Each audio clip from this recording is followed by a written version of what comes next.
back to Babylon with them. And I won't be touching on Belshazzar's feast, but that's when they feature there, and that was his undoing, along with many other things. But yes, but they didn't just steal objects, the Babylonians, and bring them back to Babylon. They stole people. They took them into slavery. And Daniel and his 3 friends were one of many. And the people, and these Daniel and his friends and others, the intention, although it doesn't come out specifically in the book of Daniel, the intention is to educate them in the way of the Chaldeans, the Babylonians. And then they go back to the country they came from, Judea, and rule Judea on behalf of the Babylonians. It's a practice that is used in other countries. And generally speaking, in the countries that are part of the Commonwealth, the Governor-General who represents the Queen is chosen from a member of that country. It doesn't come from Britain. And that is the usual way in which they do it. And so Daniel and his 3 friends were being trained. But just to look after them, they were given very good food. The best that Babylon had to offer. And we'll start the story from Daniel chapter 1, verses 8, and read through to verse 17. Daniel chapter 1, verses 8 to 17. But Daniel proposed in his heart that he would not defile himself with a portion of the king's delicacies, nor with the wine which he drank. Therefore he requested of the chief of the eunuchs that he might not defile himself. Now God had brought Daniel into favour and goodwill of the chief of the eunuchs. It tells you earlier in the chapter that was Aspenaz. And the chief of the eunuchs said to Daniel, I fear my lord the king, who has appointed your food and drink, for why should he see your faces looking worse than the young men who are your age? Then you would endanger my head before the king. So Daniel said to the steward, whom the chief of the eunuchs had set over Daniel, Hananiah, Mishael, and Azariah. These are the Hebrew names that were changed to Shadrach, Meshach, and Abednego. Please test your servants for 10 days and let them give us vegetables to eat and water to drink. Then let our appearance be examined before you and the appearance of the young men who eat the portion of the king's delicacies. And as you see fit, so deal with your servants. So he consented with them in this matter and tested them 7 days. And at the end of 10 days, their features appeared better and fatter in flesh than all the young men who ate the portion of the king's delicacies. Thus the steward took away their portion of the delicacies and the wine that they were to drink, and gave them vegetables. As for these 4 young men, God gave them knowledge and skill in all literature and wisdom, and Daniel had understanding in all visions and dreams. Now there was no threat to life in this particular account, except the life of Aspenaz, if the king was not happy with them. Now, the food was the best Babylon had to offer, but it certainly wasn't the healthiest. I sometimes think that 10 days on a vegan diet, that it wasn't vegetarian, it was vegan, to look a bit healthier than those who aren't on a vegan diet was a little bit optimistic. To get improvement in 10 days is a bit quick. But we've got to remember God was in control of this situation, and he took charge. We know what the outcome was, and that Daniel and his friends continued on the diet they preferred. The one thing which is interesting here is there was no confrontation. Daniel had given a kind of a way out. Look, why don't you test us and see how we're getting on? Rather, no, I'm not going to eat that. It was not going into confrontation with people is not the best way. And just as a digression, when I was a student at medical school, I gave to the Christian Union, it was Hebrews chapter 6, when he talked about the fact that you once saved, you're not once saved, always saved. It's possible to lose salvation even if you come to know the way of repentance. I mean, the second epistle of Peter puts it probably a bit more clearly. I gave it, and it was too much for them. I was never asked to give a Bible study again because it became too stark. And of course, in my student days, I hadn't quite learned the best way of tackling people, let alone tackling theology. Yeah. Sometimes, my father was a minister, and he sometimes felt some of the ministers needed people skills. But anyway, I'm digressing. Yes, Daniel and his friends had the diet they wanted, and there wasn't an issue. Let's move on to the next example, which has been touched on in the Sabbath school lesson this morning. When I chose this subject to talk about, it was long before I knew the subject of this week's Sabbath school lesson, but there is a lot of similarity between the two. We'll read Daniel chapter 3 and verses 1 to 6. In fact, we'll read a bit more of chapter 3, but I'll do it in stages. Chapter 3, verses 1 to 6. Nebuchadnezzar the king made an image of gold, whose height was 60 cubits. A cubit is the distance between your fingers and your elbow. A bit longer probably on taller people than me. Yeah, 6, and its width 6 cubits. He set it up in the plain of Dura in the province of Babylon. And King Nebuchadnezzar sent word to gather together the satraps, the administrators, the governors, the councillors, the treasurers, the judges, the magistrates, and all the officials of the provinces to come to the dedication of the image which King Nebuchadnezzar had set up. So the satraps, the administrators, the governors, the councils, the treasurers, judges, magistrates, and all the officials of the provinces gathered together for the dedication of the image that King Nebuchadnezzar had set up. And they stood before the image that Nebuchadnezzar had set up. Then a herald cried aloud, "To you it is commanded, O peoples, nations, and languages, that at the time that you hear the sound of the horn, flute, harp, and lyre, and psaltery, in symphony, with all kinds of music, you shall fall down and worship the golden image that King Nebuchadnezzar has set up. And whatever does not fall down, and whoever does not fall down and worship, shall be cast immediately into the midst of a burning fiery furnace." Now, on this occasion, death was the outcome of disobedience. For this, why was this image set up? Well, actually, it was touched on in the Sabbath school lesson this morning, because that was one of the examples. It was because of pride and arrogance of Nebuchadnezzar. If you remember, the image in Daniel 2 has only Babylon atop it, the head. It was other nations were the chest, that was Medo-Persia, silver. Bronze or brass was the loins, the pelvis, which was Greece, and then of course the 2 legs of iron were Rome, and then the feet of iron and clay, which implied several kingdoms which would not mix.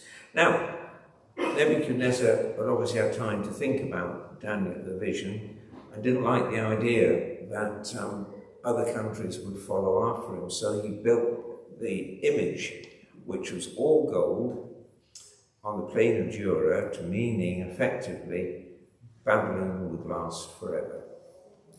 That's the background to it. Now, let's look at verses 13. We're jumping a bit to 14 of Daniel chapter 3. There are certain Jews whom you have set over the affairs of the province of Babylon, Shadrach, Meshach, and Abednego.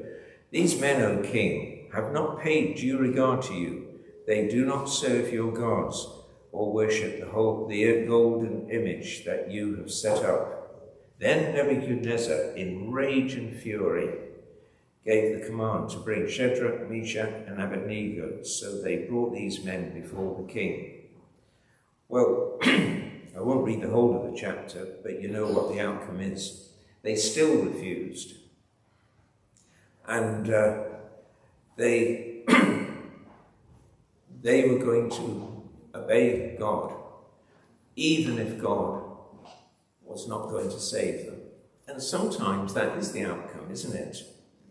It was, again, brought out in the Sabbath school lesson this morning, that God may not save them. And you sometimes wonder, why is it, with all the calamities, do innocent people suffer? Well, unless you want another sermon after this one, we'll have to leave that for another day. But it's collateral damage that the devil has brought on the world. And but the important thing is that life on this earth is not that important, but eternal life is, and that is what is important. Yes, we know the story. We know that they didn't burn in the fire. If they were thrown into the fiery furnace, heated 7 times hotter, so much so that the people who threw them in, because they were bound, died themselves from the heat. It's a bit hot today, but I don't think anyone's going to die from it. But these people who threw Shadrach, Meshach, and Abednego into the fire did die. But they didn't die, did they? No, there was a 4th one as well, and they were loose walking around in the furnace. And then we turn to verse 25. Turn to verse 25 of Daniel chapter 3, and Nebuchadnezzar seems a bit surprised. In fact, what he said also surprised me a bit. Look, he answered, I see 4 men loose walking in the midst of the fire, and they are not hurt. And the form of the fourth is like the Son of God. Now, the bit I was surprised, how does Nebuchadnezzar know what the Son of God, Jesus, looks like? Now, it's a pity that the book of Daniel doesn't answer that question. But there must have been a lot more that the Hebrews had taught Nebuchadnezzar than is covered in the book of Daniel. Anyway, let's go. What does Nebuchadnezzar do about it? Well, let's look at verse 28 and 29 of Daniel chapter 3. Nebuchadnezzar spoke, saying, Blessed be the God of Shadrach, Meshach, and Abednego, who sent his angel and delivered his servants who trusted him. And they have frustrated the king's word and yielded their bodies that they should not serve or worship any god except their own God. Therefore I make a decree that any nation, people, nation, or language which speaks anything amiss against the God of Shadrach, Meshach, and Abednego shall be cut in pieces, and their houses shall be made an ash heap, because there is no other God who can deliver like this. Now, Nebuchadnezzar realized that the golden image wasn't the most superior person to worship. He realized that the God of the Hebrews was.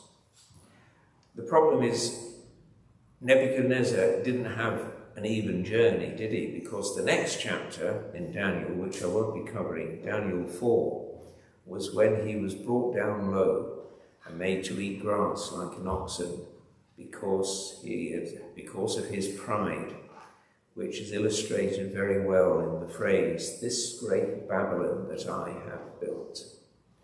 Yes, that Daniel chapter 4 is a good lesson on the consequences of pride. Yeah, Nebuchadnezzar acknowledged the God of Daniel and his three friends,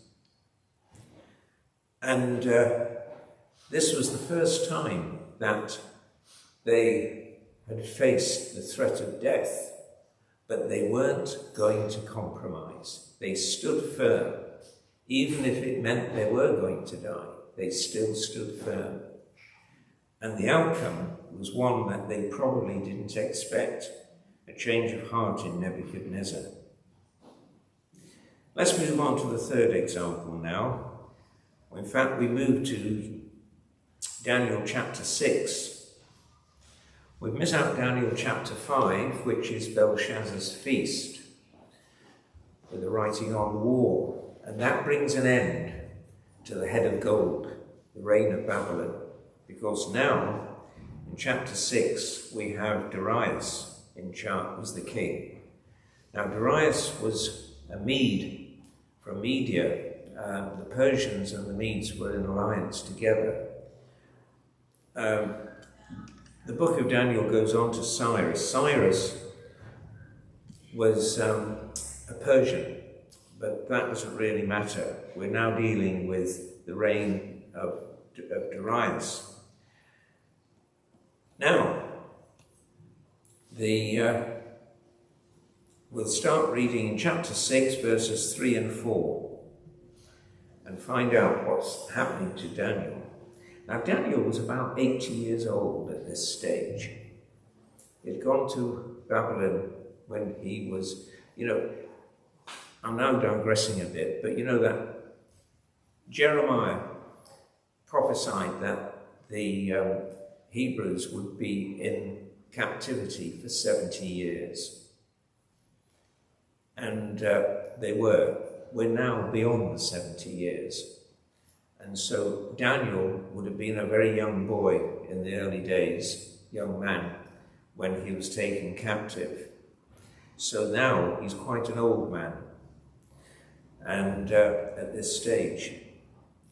Right, Daniel chapter 6, verse 3 and 4. Then this Daniel distinguished himself above the governors and the satraps, because an excellent spirit was in him, and the king gave thought to setting him over the whole realm.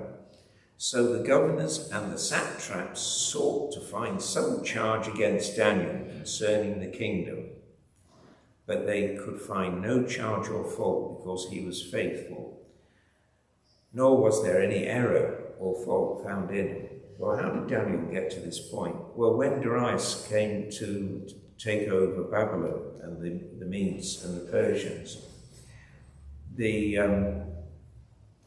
what had happened is that he had appointed 120 satraps as civil administrators over the province of Babylon. And no doubt there were satraps over other parts of the Persian Empire as well. 3 governors were appointed to administer the satraps. Sounds like bureaucracy, doesn't it? Yeah. And one of them was Daniel. But Daniel was better than the others. So that's when Daniel, it says in verse 3, then Daniel distinguished himself above the governors and the satraps, because an excellent spirit was found in him. Yeah, so Darius made him effectively prime minister. And that's caused the jealousy. Now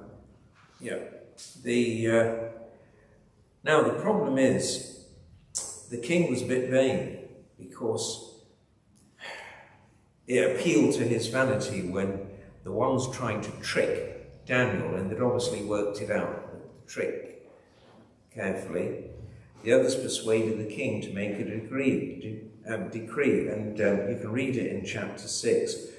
But for 30 days, no one was meant to worship anything or anybody except the king. And this appealed to his vanity, and so the king was caught and trapped in the trick that the other governors and satraps had laid. Yeah. Now, if you read through it, it's the king tried to ignore it when Daniel did what his custom was, and that is to pray 3 times a day, open the windows of wherever he lived, and face Jerusalem. Sounds a bit like the way the Muslims want to face Mecca. But anyway, Daniel faced a much better place, and for better reasons, to face Jerusalem. And that was when the people trying to trick Daniel realised, now we've got him. We'll go and tell the king. Well, the king, tried to ignore what they said. But then at the end of the day, this was the evening, they told the king, and the king realised he's not going to be able to wriggle out of this one. So Daniel was put into the lion's den. Well, the narrative tells you that the king didn't sleep all night. He was so worried. The first thing in the morning, he went down to the den, took the seal off, which had sealed with the signet rings on them, so that someone else couldn't take out Daniel, pretending, well, he must have been eaten. No, he went down and called out to Daniel, who was alive. And then, of course, the king thought, right, I'm going to get the ones who tricked me, and we can join the story from verse 24 down to verse 28. That's Daniel chapter 6, 24 to 28. And the king gave the command, and they brought these men who had accused Daniel, and they cast them into the den of lions. Then their children and their wives. And the lions overpowered them and broke all their bones in pieces before they ever came to the bottom of the den. Didn't reach the floor. Then King Darius wrote, and this is very similar to what Nebuchadnezzar said after the 3 Hebrews were released from the fiery furnace. Then King Darius wrote, to all peoples, nations and languages that dwell in all the earth, peace be multiplied to you. I make a decree that in every dominion of my kingdom men must tremble and fear before the God of Daniel.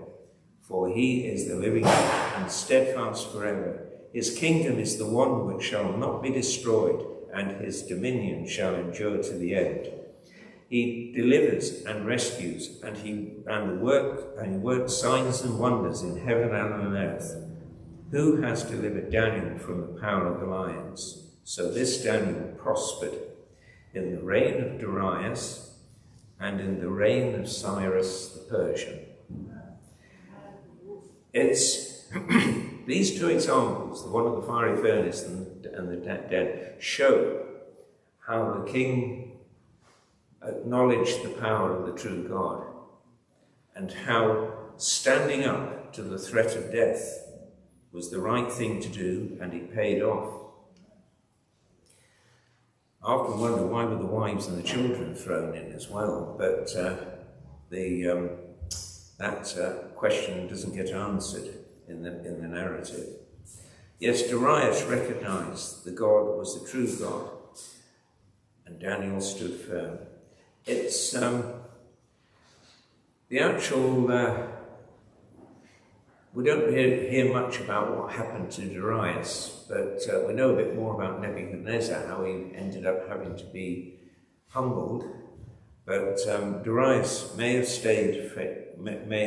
acknowledged God as the true God for the rest of his life, for all we know. Now, I'd like to move on to other things which in history that have shown where compromise, particularly with paganism, has occurred amongst God's people, and also where it hasn't occurred, where people stood firm. It's a mixture of the two. But if we look at the history of Israel, I don't know, I've never counted, and I don't know whether anyone else, how many times the Bible talks about Israel wandering after the false gods. We know that Elijah had an issue with Baal, the Baal worshippers at the time of Ahab. and Jezebel. Yeah, it was the true God versus Baal. We've had the trouble with, at the time of Hezekiah, when he died and his son Manasseh took over, heathen worship occurred then. And it seems as though that God has had a real problem with his people who wanted to wander off after pagan gods so they could be like other nations. If they'd only followed the guidance of the prophets and, of course, the scriptures as they were in those days, they wouldn't have made the mistakes, but they did wander off. I don't know how many of you know about Whitby. Ever been to Whitby? It's about 23 or 4 miles away from here, on the coast. And at the mouth of the River Esk, it grew up as a fishing village. And it's a main tourist attraction on the east coast of North Yorkshire. But one that some of you may not be aware is that there was an issue between groups of Christians back in 664 AD. And we have what's called the Synod of Whitby, which took place in Whitby Abbey wasn't built in those days, but there was an abbey of sorts under St Hilda. You know St Hilda across the river, the part of Stockton? Well, that's where the name comes from. And she was there at the Synod of Whitby, and so was the King of Northumbria. In fact, Whitby was part of the Kingdom of Northumbria. Back in those days, Yorkshire didn't exist. The county system was introduced by the Saxons much later. But anyway, if you go to Whitby, the abbey up the hill, right next to it, you can drive up there if you don't want to walk up the steps. But I'd recommend walking up them anyway. But there's a museum at the top. And in the museum, they tell you a little bit about the Synod of Whitby. I say a little bit because they say it was to settle the date of Easter. Now that's a half-truth.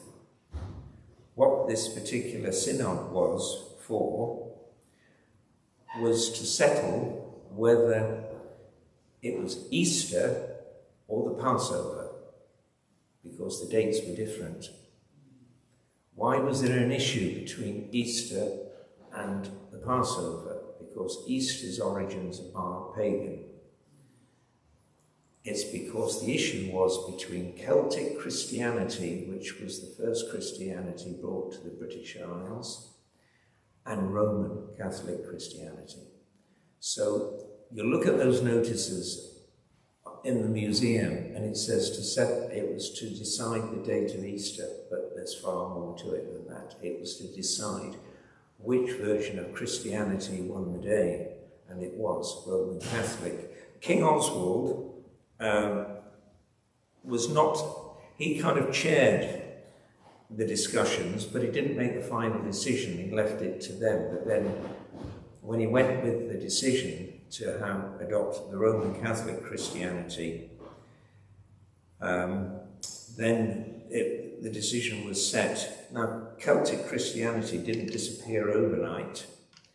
If you want to know who are members of the Celtic Christianity, you may have heard of what's called St Aidan, St Cuthbert. They are all part of in the northeast of England. It is the Lindisfarne is where Celtic Christianity was established, but it originated in Iona on the west coast of Scotland. It's a little island just west of Mull. Mull is a small island close to the mainland of Scotland. It's part of the Inner Hebrides. But yeah, the Iona, if you want to know a bit more in detail, I'd recommend going onto YouTube and go onto the lineage journey. that Adam Brandon, when he was youth leader in the North England Conference, he did a series of them, and it's a very good series going through early Christianity, and it covers Europe, not just Britain, the whole of Europe, going through the Protestant Reformation. And it's well worth going through, and it goes into quite detail about the Celtic Christianity. St. Patrick, it's used that the term St. Patrick implies it's Catholic, but St. Patrick, the patron saint of Ireland, was a Celtic Christian. He was not a Roman Catholic. So these are the backgrounds. But anyway, yes, Easter. Well, this was a variable date, and it was based on two pagan things, the moon and the spring equinox. It's the first Sunday after the first full moon after the spring equinox, which is the 21st of March. That's when day and night are equal lengths. Equinoxes divide into four of them. There's the winter, summer, spring and autumn. When do you think the summer equinox is? Any idea? Today, 21st of June. And that's not why I'm talking about this now, it's just coincidence. Yes, today, 21st, it's the longest day of the year. Winter equinoxes, it's the shortest day of the year. And it varied, depending on the moon and the moon and spring equinox. Well, the spring equinox was fixed, first Sunday after the first full moon. And it's one day. Passover, I don't know how many of you know this, but Passover lasts about 7 or 8 days. It's depending on which denomination is worshipping it, but the Jews still follow the Passover as 7 days. And it starts on the 15th day of the month Nisan, which is March or April times for that. Yes, why did it go in the way of the Roman Catholic? And the reason has got nothing to do with what's in the Bible. The reason is because Peter, the Apostle Peter, was the first Pope, and he had the keys to heaven. Therefore, we should follow the way of the Roman Catholics' religion, which was introduced by Aurelius Augustus, otherwise known as Saint Augustus. Yep, it's because Peter had the keys of heaven. I'm not sure where in the Bible it talks about the keys of heaven, but yep, that's it. Well, let's move on a bit now to the Reformation. Now, the Reformation started officially when Martin Luther nailed the 95 Theses to the church door at Wittenberg. That was 1517, and the special edition of the Messenger was published back in 2017 to mark the 500th anniversary of the start of the Protestant Reformation.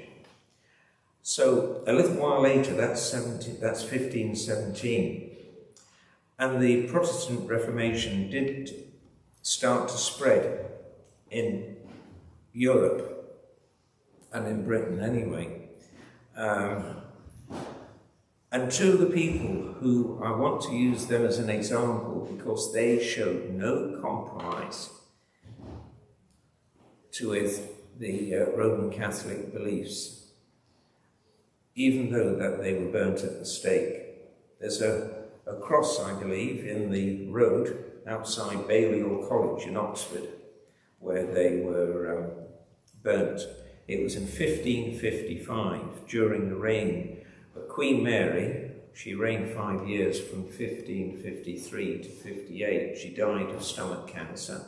I think God had something to do with that. But during those 5 years, she burnt to death 280 Protestants because she wanted to destroy what her father, King Henry VIII, had started, which was the Protestant religion, or it's the introduction of Protestant Christianity. And she was determined to wipe it out and re-establish Roman Catholicism. And two people, Hugh Latimer, who was the Bishop of Worcester, and Nicholas Ridley, who was the Archbishop of London, favoured the Protestant religion. And also another Archbishop of Canterbury, Thomas Cranmer, he did as well. And he was forced to watch the burning of the other two from the tower of Baccardo prison. And it's a sad tale, but there's a phrase which comes out, which was spoken by Hugh Latimer, the Bishop of Worcester. The two men were tied back to back on a stake to be burnt to death. And the words which he spoke are saying, "Be of good comfort, Master Ridley, and play the man. We shall this day light such a candle, by God's grace, in England, as I trust shall never be put out." Well, when Queen Mary died, otherwise known as Bloody Mary, because of all the Protestants she had killed, her half-sister, Elizabeth I, continued the establishment of the Protestant Reformation. And technically, this country has been Protestant ever since. I say technically because the effect of Christianity seems to be waning over the years, and more people have adopted a secular way of life. Yeah, that was Martin Luther. Just to give an example of people who are prepared to stand up and those who are prepared to give way. The Huguenots in France, who were resisting the pressure of the Roman Catholic Church, they were standing up for what they believed was right. And this annoyed the King of France, who was Catholic. And in 1572, on a Sunday in August, I think it was the 23rd or 24th of, because it didn't finish in one day, it continued, of August, we have what's called the St. Bartholomew's Day Massacre.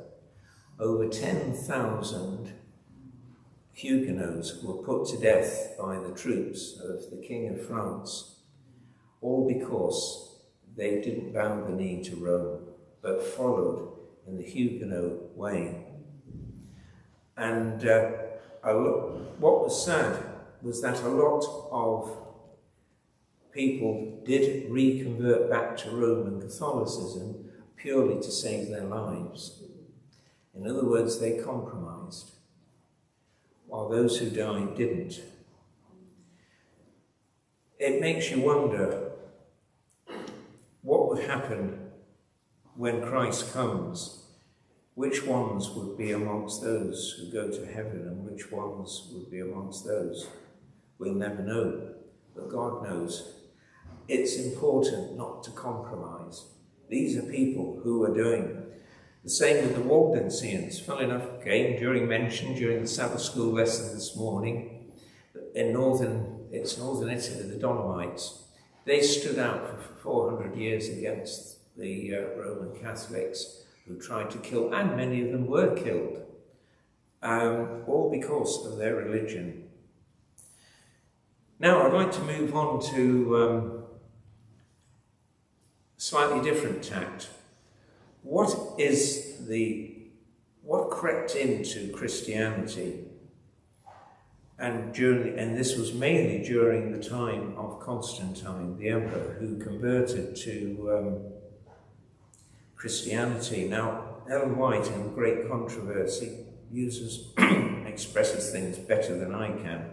So that is what I'm going to read from page 49. And it starts from the second paragraph of the Great Contrary. Little by little, at first in stealth and silence, and then more openly as it increased in strength and gained control of the minds of men, the mystery of iniquity carried forward its deceptive and blasphemous work. Almost imperceptibly, the customs of heathenism found their way into the Christian church. The spirit of compromise and conformity was restrained for a time by the fierce persecutions which the church endured under paganism. But as persecution ceased and Christianity entered the courts and palaces of kings, she laid aside the humble simplicity of Christ and his apostles for the pomp and pride of pagan priests and rulers, and in place of the requirements of gods, she submitted human theories and traditions. The nominal conversion of Constantine in the early part of the 4th century caused great rejoicing, and the world, cloaked with a form of righteousness, walked into the church. Now the work of corruption rapidly progressed. Paganism, while appearing to be vanquished, became the conqueror. Her spirit controlled the church. Her doctrines, ceremonies, and superstitions were incorporated into the faith and worship of the professed followers of Christ. Notice that when persecution stopped, compromise developed. When you're forced to make a decision, like Daniel was facing the lion's den, and Shadrach and Meshach and Abednego when they were forced to worship the golden image on the plain of Dura, you've got to make a stand, and sometimes a decisive stand can be taken decisively by those who follow Christ, but it's the slow changes. What were the changes that were brought into the church? Well, there were many things. I've already mentioned about Easter. We have Christmas as well. We use Christmas as an opportunity to spread the Christian message and the birth of Christ, but the actual date when Christ was born was in the spring, not at Easter. Not at Christmas, not in the middle of winter. The lambs and the sheep, the shepherds, wouldn't be out on the fields in the middle of winter, even in the Middle East, and it can get quite cold up on the hills in Palestine. Yes, it was the kind of merging of the two makes it very difficult to pick up. What's it like for us? How do we apply it to us? Well, that is a sermon in itself, because there are so many ways in which we can conform to the world. The way we dress, our language we use. I'm not talking about whether we speak French, English, or Swahili. I'm talking about how much swear words we use, and do we talk spitefully and nasty. That's what I mean by language. Music, the division between sacred music and secular music, and there's some very nice secular music, I can show you, but the thing is that you tend to choose the tunes. And then when you start looking at some of the lyrics of some of the pop songs, you find that it's very anti-Christian or anti-God in the way they put it. That's what it is. Entertainment, well, we've got the internet, but films and television can be used. What kind of moral values do they teach? Books and magazines aren't quite so common as they used to be, but they still contain a lot of information that can affect our moral values, and how we treat people. And finally, the friends we choose. They can lead us towards God, or they can lead us away from God. It's always difficult, this one, because if you want to evangelize people and spread the Christian message, you've got to mix with non-Christians. You can't evangelize if all you're going to meet is fellow Adventists. You've got to be, as Christ puts it in the book of John, you've got to be in the world but not of the world. And therefore, mixing with people who you wish to evangelize is quite important, but we don't want them to evangelize you into worldly ways. That can be the very difficult ones. We're given a warning by Paul in Romans chapter 12, verse 2. And do not be conformed to this world, but be transformed by the renewing of your mind, that you may prove what is good and acceptable and perfect will of God. I rather like the paraphrase. It's from the J.B. Phillips Bible. You don't see it around much, and certainly in electronic versions, it's hardly there. J.B. Phillips, and he says, don't let the world around you squeeze you into its mold, but let God remake you so that your whole attitude of mind is changed. Thus, you will prove in practice that the will of God is good, acceptable to him, and perfect. What kind of people we should be is given very clearly in a book by E.G. White called Education. It's a phrase which you will all have heard before. It's on page 97. The greatest want of the world is the want of men, and you can add women as well, but it's the way books were written in the 19th century as referring to men. The greatest want of the world is the want of men, men who will not be bought or sold, men who in their innermost souls are true and honest, men who do not fear to call sin by its right name, men whose conscience is as true to duty as the needle to the pole, men who will stand for the right, though the heavens fall. I'd like to close with asking you, when the shaking comes, who will stand true and come through it? The contrast between the mark of the beast is black and white. There's no shades of grey, whether there's 50 or otherwise. It'll be clear. But there are some, Revelation tells us that we're going to be tested. When I say we, it's those who receive the seal of the living God. The ones who receive the mark of the beast will have an easier time, so it seems. Revelation chapter 13, verses 15 to 18 says here, he was granted power. This is the beast, by the way. You have to go to the beginning of the chapter to identify the characters, but this is the beast. He was granted power to give breath to the image of the beast, that the image of the beast should both speak and cause as many as would not worship the image of the beast to be killed.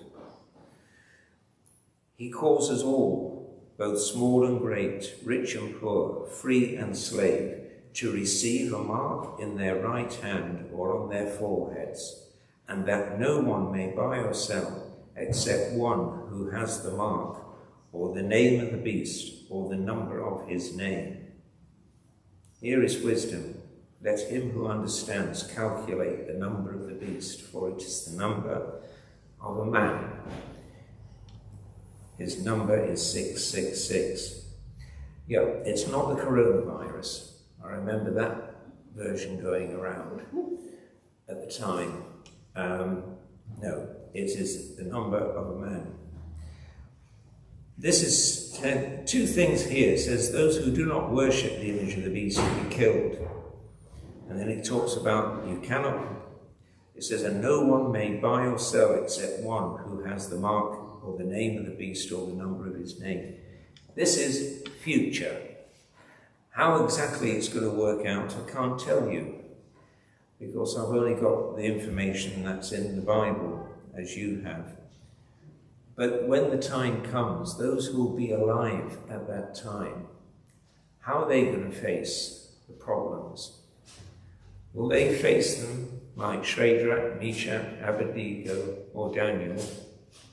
Or will they face them like the Huguenots that reconverted back to Roman Catholicism because of the massacre of St. Bartholomew's? That's a question which is very difficult to answer. Those who follow God will come through the will come through the time of trouble, victorious. And Revelation 15 talks about them.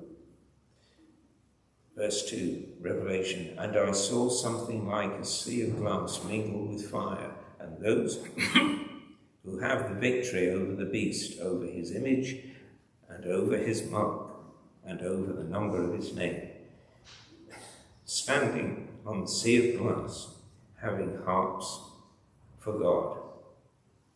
Yes, these are the ones who didn't compromise and it's a future event, one which we may go through. Some of us may die. The older ones of us may die before the time comes, and there'll be others that haven't been born yet who may go through it. Will we stand firm and never compromise? That is my prayer. And we will follow God as we go into the future. Amen. Yeah.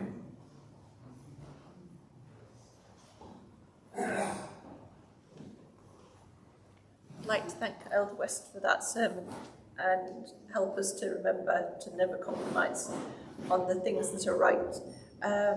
We're going to end this service with hymn number 331, Oh Jesus, I have promised.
Dear Lord, please help us to face the future, knowing that you're by our side. And not to compromise, but to follow the true path that you will lead us on. Please help us strengthen each other and help us to follow you, so that we may one day stand on the sea of glass, as mentioned in Revelation. Amen.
I'm just reminding the men that we need to have a quick meeting about the plans we have for October. Please assure you that it won't take long. Upstairs in the youth room. Thank you.